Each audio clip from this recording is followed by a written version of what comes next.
attention to that man behind the curtain. Pay no attention to that man behind the curtain.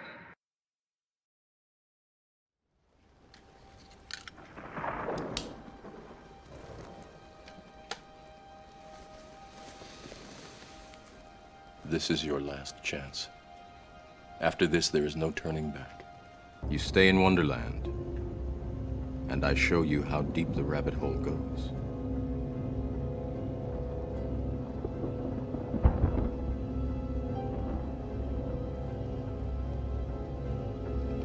Remember, all I'm offering is the truth, nothing more.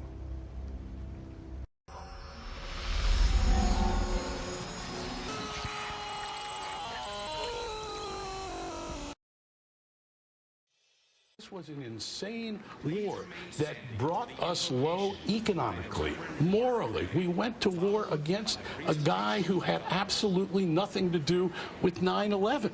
It was a total pretext. It's inexplicable. And there you go to Cheney, there you go to Bush, there you go to the Jewish neocon who wanted to remake the world, Maybe I can say that because I'm Jewish, and to bring about a certain result I'm not really in the Middle sure East. That you can. Okay. I'm not really sure. I'm not really sure that you can. Go ahead. It'd be much worse if a Southern Baptist said that. But I think actually some would accuse you of Bush derangement syndrome there, that there was this grand conspiracy of the neocons, and you said Jewish neocons, that they somehow went to war on a pretext for the state of Israel. Who had the power to pull off 9/11 without a hitch? Who had the most pressing motive? Who had the money to pay for all of it? Who had control of the military in NORAD to force it to stand down while 4 passenger planes went to their designated targets? Who knew the intricacies of U.S. commercial flights to get around the FAA air traffic control? Who had the power, if needed, to operate planes by remote control? Who had control of the courts in the United States to make sure that no wrongful death claims were on trial? Who had control of disposal so that all the steel girders of the Twin Towers were shipped to China before they could be chemically analyzed? Who had the power to control the NYPD and the NYFD? Who had the power to allow dozens of suspects to escape to foreign countries, especially Israeli suspects? Who had the technology to bring down steel-girded buildings built to withstand forces much greater than aberrant planes and nominal fires? Who had the advanced computer knowledge to coordinate the attacks? Who had the state-of-the-art knowledge about explosives and detonators? Who had control of the press and media to curtail investigations? Who is the most familiar with and has political control over the city, New York, at which the attacks took place? Who has a history of unprovoked attacks or even false flag operations, some of which have been directed at the United States? Who has a network of spies operating in the United States that could facilitate the attacks? Who has personnel in almost every sector of the American federal government to create a massive cover-up? And lastly, as any detective would ask, who benefits?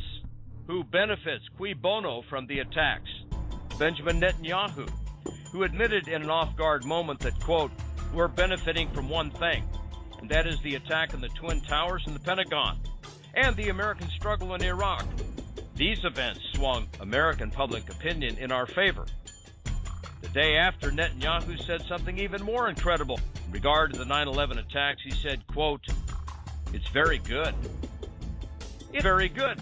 Israel had the motive, the power, the money, the influence, the technology, the terrorist history, and most of all, was the only one who benefited from 9/11.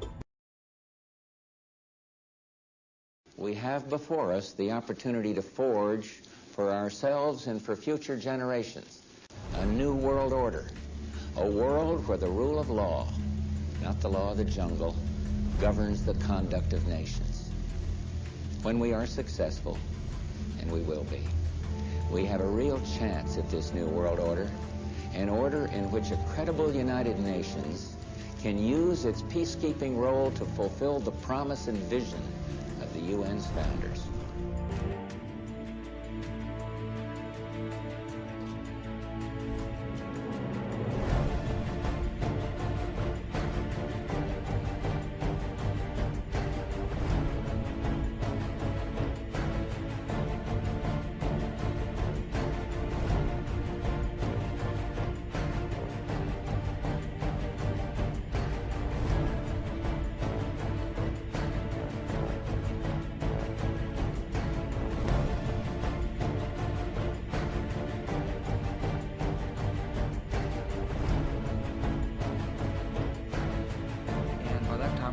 bombing in Afghanistan. I said, are we still going to war with Iraq? And he said, oh, it's worse than that. He said, I just got this down from upstairs, I mean, the Secretary of Defense's office today, and he said, this is a memo that describes how we're going to take out 7 countries in 5 years, starting with Iraq and then Syria, Lebanon, Libya, Somalia, Sudan, and finishing off Iran.